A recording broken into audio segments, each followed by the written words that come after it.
Bab 10. Ketahuan juga akhirnya. Setelah berbicara pada ibu tadi, akhirnya aku tahu jika pendapatan bersih dari toko pecah belah itu setiap bulannya hampir mencapai 20 juta. Itu artinya aku seharusnya mendapatkan bagi hasil lebih dari 5 juta setiap bulan. Sedangkan kenyataannya Mbak Zara hanya memberikanku tidak lebih dari 2 juta. Hampir 3 tahun, mbakku yang cantik itu membohongi dan mengelabui aku dan ibu. Sungguh sangat cerdas dia. Aku dan ibu duduk di ruang tamu. Kami menunggu kedatangan Mbak Zara. Raut wajah ibu begitu kesal dan marah. Sedangkan Alia dibawa oleh bibi ke taman belakang.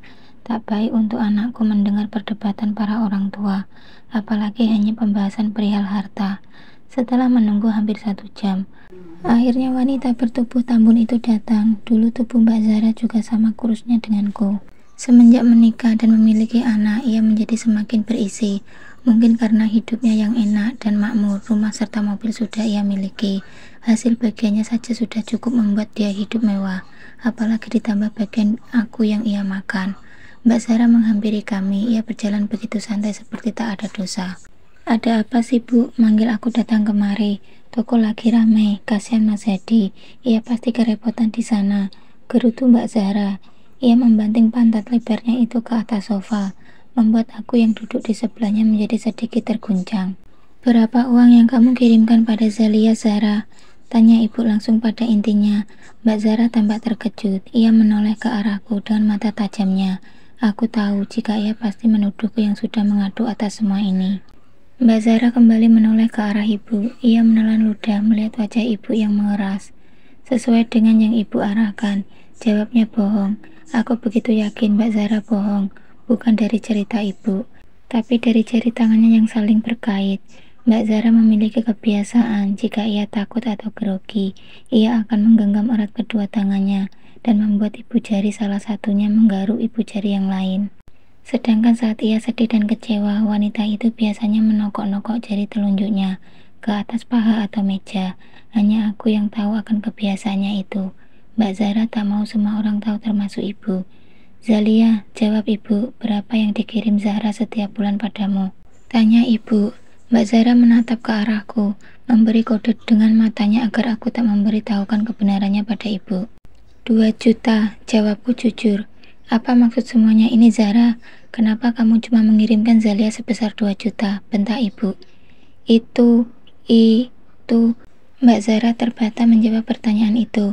Pandangan matanya gelisah. Aku yakin otaknya sekarang sedang berpikir alasan apa yang cocok untuk menyelamatkannya. "Itu apa? Jawab yang benar, Zara," bentak ibu kembali.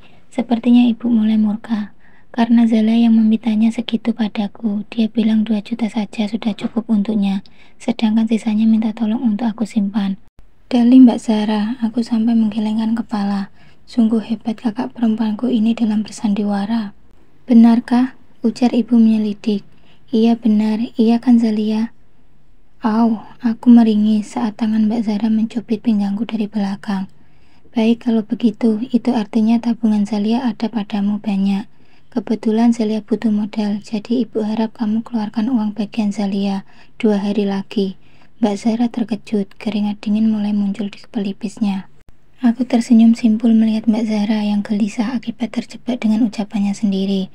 Bayangkan jika 5 juta pembagian itu, maka tiap bulan Mbak Zara memotong sebesar 3 juta.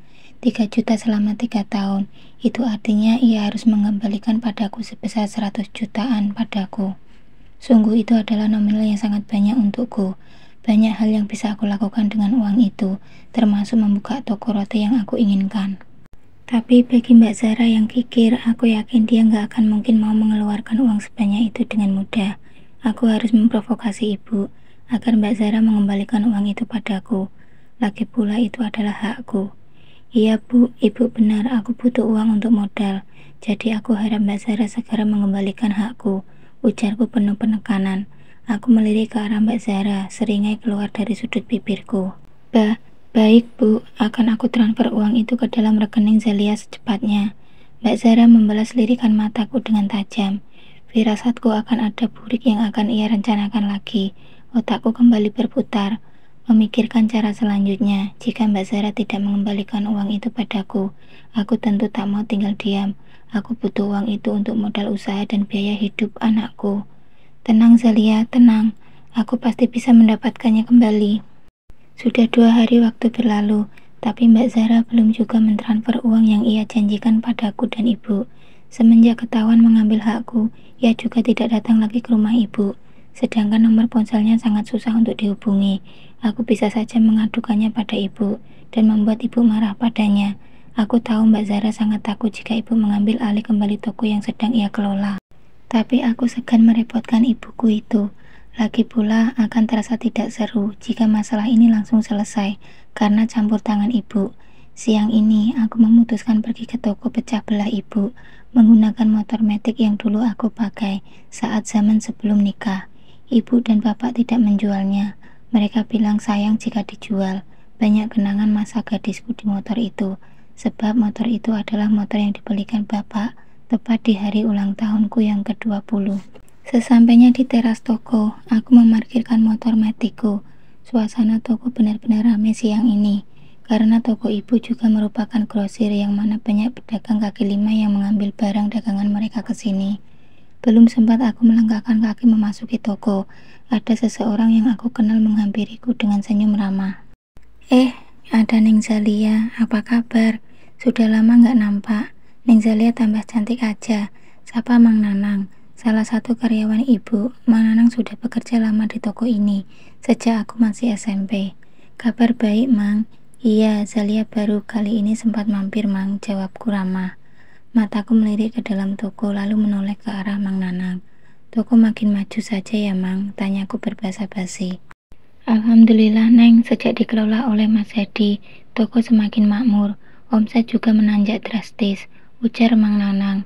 Dahiku sedikit berkerut mendengarnya. Aku merasa ada yang ganjal di sini, dan sepertinya aku harus menyelidiki pelan-pelan. Oh ya, Mang, Mbak Zara ada? Ada, Neng, ada. Neng Zara biasanya jam segini ada di meja kasir. Neng Zalia masuk aja. Mamang juga mau nurunkan barang dan menyimpannya ke gudang, ujar Mang Nanang. Aku mengangguk. Pria parubaya itu melangkah pergi ke arah mobil truk yang memang sudah terparkir tidak jauh dari tempatku berdiri. Ada beberapa kuli panggul mengangkat barang yang ada di dalam truk, lalu memindahkannya ke dalam gudang. Toko ibu ini terdiri dari 3 ruko yang panjang ke belakang dan saling terhubung. Satu pintu ruko yang ada di ujung berfungsi sebagai pintu masuk untuk menaruh barang-barang di gudang. Seperti kata Mang Nanang, toko ini memang semakin maju dan ramai. Tapi kenapa laporan pembukuan yang ibu terima tidak sama dengan yang aku lihat saat ini? Apa Mbak Zara memanipulasi pembukuannya ya? Sepertinya aku harus mencari tahu di dalam. Dengan langkah cepat aku memasuki toko, berbaur bersama pelanggan. Untung saja hari ini aku memakai pasmina panjang dan menggunakan masker, jadi aku bisa menutupi wajahku dari Mbak Zara. Aku berdiri tidak jauh dari Mbak Zara yang duduk di meja kasir. Pura-pura memilih sambil memperhatikan gerak-gerik kakakku itu, sekalian mencari tahu di mana ia meletakkan jurnal pembukaan toko yang asli, sedangkan yang ia berikan pada ibu hanyalah buku salinannya saja. Aku mencepikkan bibir melihat senyum Mbak Zara yang mereka, menghitung lembaran demi lembaran kertas berwarna biru dan merah itu.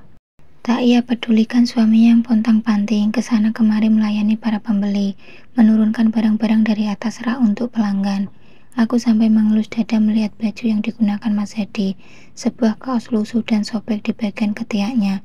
Sungguh tak pantas dikenakan oleh seorang suami pemilik toko besar.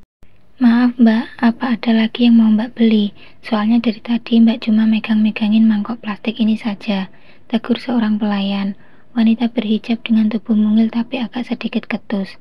Tidak ada yang mau saya beli, saya hanya ingin memantau toko saya saja, jawabku, seperti tebakanku. Seketika raut wajah wanita mungil ini berubah. Senyum sinis terukir di wajahnya seolah mengejek. Mbak lagi bermimpi memiliki toko ya Mbak, makanya Mbak ngehalu jadi pemilik toko. Pantas saja dari tadi Mbak nggak berpindah dari megangin baskom kecil itu. Rupanya makanya lagi melampung, ledeknya sambil terkekeh menertawakanku. Kamu karyawan baru di sini ya? Saya karyawan lama kok Mbak, sudah bekerja di sini selama 1 tahun, jawabnya percaya diri. Aku mengangguk, ternyata karyawan baru, karena jika ia karyawan lama pasti mengenal siapa aku. Tapi tunggu dulu, aku kan menggunakan masker dan pasmina, wajar saja tidak ada yang mengenali aku. bahkan Mbak Zara sekalipun. Zalia, pikun banget kamu sih. Kamu benar-benar gak sopan sama pelanggan. Awas saja kamu, ancamku. Aku jengkel dengan ucapannya. Aku melangkahkan kaki mendekati meja kasir, duduk di kursi tepat di hadapan Mbak Zara. Aku membuka maskerku dan tersenyum ke hadapan kakak perempuanku yang tampak terkejut dengan kehadiranku. Ia langsung memasukkan uang yang ia pegang tadi ke dalam laci dan menguncinya. Kewaspadaannya seperti akan dirampok saja. Dasar bibi gober. Zalia, ngapain kamu kesini? Tanyanya. Raut wajahnya menunjukkan tak suka melihat kehadiranku di sini. Menagih janji Mbak gak lupa kan dengan hakku, ujarku. Janji yang mana ya?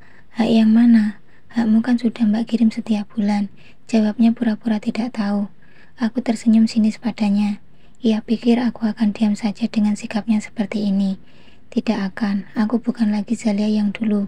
Zalia yang diam saat barang miliknya dijarah oleh kakak kandungnya sendiri. Itu hakku, lagi pula kamu sudah dibagi jatah yang adil. Dasar dia saja yang terlalu serakah.